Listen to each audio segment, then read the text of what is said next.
السلام علیکم پیارے بچوں، آج ہماری کہانی کا موضوع ہے شیر کی کھال میں گدھا۔ جلدی سے میرے چینل کو سبسکرائب کر لیں۔ کسی گاؤں میں ایک دھوبی رہتا تھا۔ اس دھوبی کا ایک گدھا بھی تھا جس سے وہ اپنے روزمرہ کے کام لیا کرتا تھا۔ دھوبی اپنے گدھے کو بہت پیار کرتا تھا لیکن اسے خوراک دینے میں کنجوسی کرتا تھا۔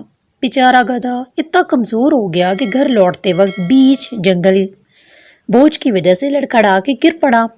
دھوبی کو اپنے اس گدھے پر بہت ترس آیا۔ سوچنے لگا کاش میں اسے اچھی خوراک دے پاتا۔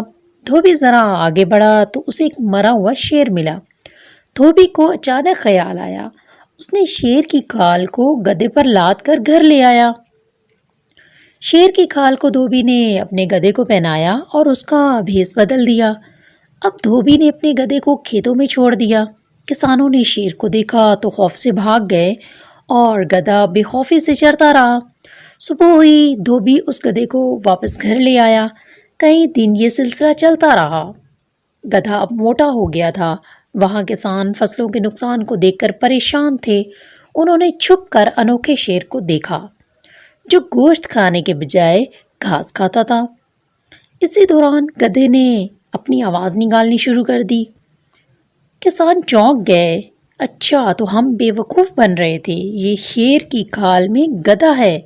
تمام کسانوں نے مل کر گدھے کو پکڑ کر بہت مارا اور اس کا کام تمام کر دیا۔ دھوبی روز کی طرح صبح اپنے گدھے کو لینے آیا تو اپنے گدھے کو مرا ہوا دیکھ کر حیران ہو گیا، پریشان ہو گیا اور سوچنے لگا کاش میں ایسا نہ کرتا تو آج میرا گدھا نہ مرتا اور وہ میرے پاس ہوتا۔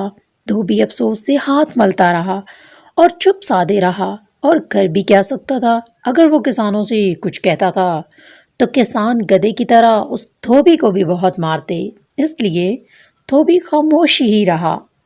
جی بچوں، کیسی لگی آپ کو میری کہانی؟